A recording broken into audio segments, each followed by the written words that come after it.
Hi friends, welcome to my channel Ardhana Shivi home. నేనైతే 7th class social semester 1లో practice bit చేస్తున్నాను.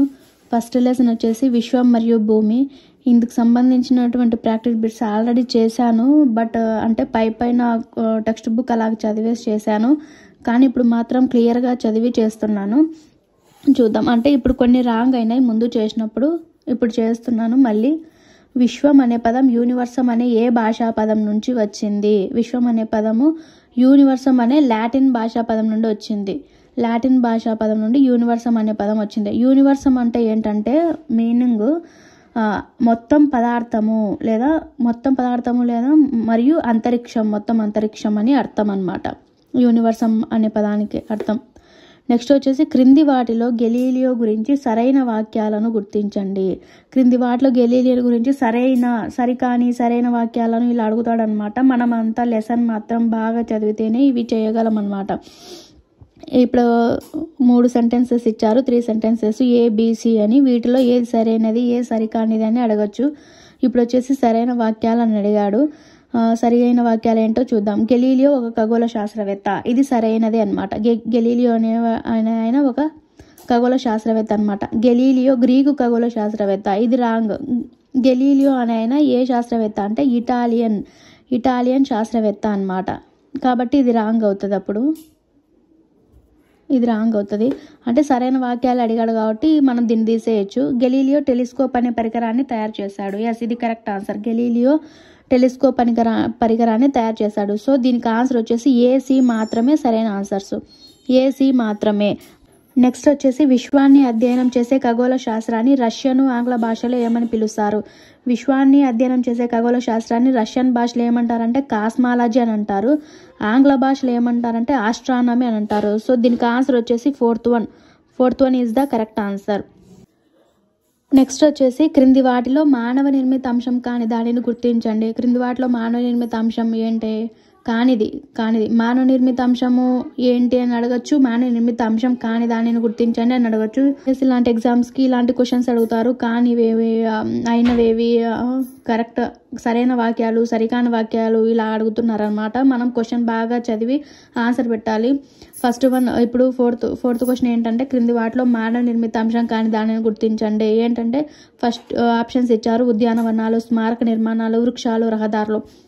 వీటిలో మానవ నిర్మిత అంశం కానిది ఏంటంటే వృక్షాలు. ఎందుకంటే వృక్షాలను ఇవి మానవ నిర్మిత అంశం కాదు. ఉద్యానవనాలు మానవ నిర్మిత అంశమే అనమాట. స్మారక నిర్మాణాలు, రహదారులు ఈ 3 మానవ నిర్మిత అంశాలు. ఇది ఏంటంటే option 3 is the correct answer.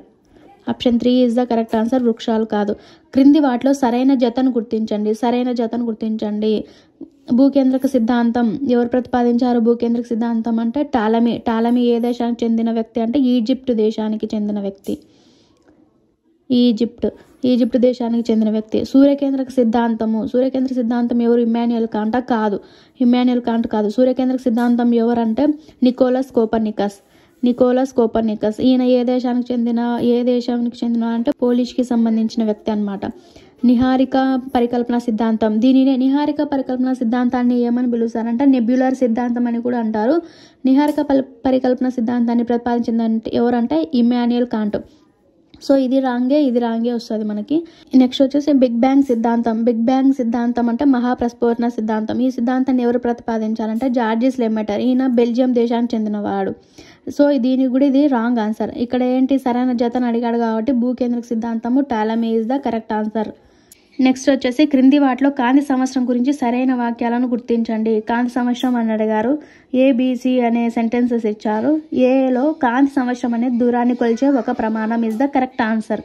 Galaxy యొక్క ఒక అంచు నుండి మరొక అంచుకు 1,20,000 కాంతి సంవత్సరాలు అనమాట. ఇక్కడ ఏముంది 1,200 కాంతి సంవత్సరాలు అని మాత్రమే ఉంది. సో ఇది రాంగ్ అవుతుంది. ఇప్పుడు సరైన వాక్యాలు అడిగాడు, ఇది రాంగ్. నెక్స్ట్ వచ్చేసి కాంతి సెకండ్కు 3,00,000 కిలోమీటర్ల వేగంతో ప్రయాణిస్తుంది. ఎస్, కాంతి అనేది సెకండ్కు 3,00,000 కిలోమీటర్స్ వేగంతో ప్రయాణిస్తుంది అనమాట. 3,00,000 కిలోమీటర్ల వేగంతో. సో దీనికి ఆన్సర్స్ వచ్చేసి ఏసీ. ఇక్కడ ఏసీ ఎక్కడ ఉన్నాయి? ఆప్షన్ 3లో ఉన్నాయి. ఏసీ మాత్రమే is the correct answer. Next వచ్చేసి 7th క్వశ్చన్. క్రింది ఈ సిద్ధాంతం ప్రకారం గ్రహాలు సూర్యునితో సంబంధం ఉన్న ధూళి మరియు వాయువులతో కూడిన మేఘం నుండి ఏర్పడ్డాయి. ధూళి మరియు వాయువులతో కూడిన మేఘం నుండి ఏర్పడినది ఏంటంటే నిహారిక పరికల్పన సిద్ధాంతం. Option 3 is the correct answer. Option 3 is the correct answer.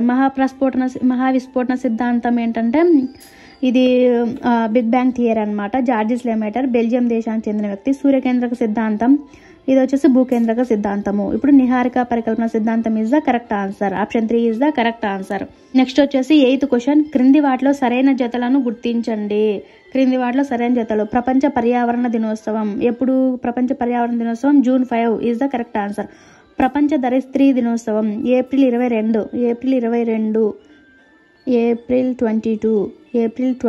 So ఇది రాంగ్ ఆన్సర్ అనమాట. ప్రపంచ జల దినోత్సవం March 22 is the correct answer.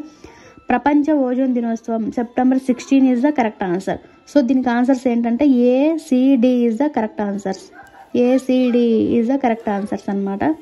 Next వచ్చేసి క్రింది వాటిలో వాతావరణంలో వాయువుల అమెరిక ఎక్కువ నుంచి తక్కువకు గల వరుసను గుర్తించండి. మన వాతావరణంలో వాయువులు ఎలా ఉంటాయి? First nitrogen. First nitrogen. ఇక్కడ నైట్రోజన్ ఫస్ట్లో 3 ఆప్షన్స్లో ఉంది.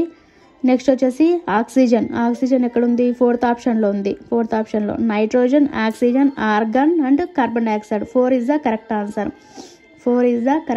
Option 4 is the correct answer అనమాట. నెక్స్ట్ వచ్చేసి క్రింది వాటిలో ఏ పంచవర్ష ప్రణాళిక కాలంలో మొదటిసారిగా విపత్తు నిర్వహణ అభివృద్ధి అంశం దిశగా నిర్ణయించబడింది? ఏ పంచవర్ష ప్రణాళికలో అంటే 10వ పంచవర్ష ప్రణాళికలు అనమాట. 10వ పంచవర్ష ప్రణాళిక ఎక్కడుంది? ఆప్షన్ 3లో ఉంది. Option 3 is the correct answer అనమాట. దీనికి option 3 is the correct answer.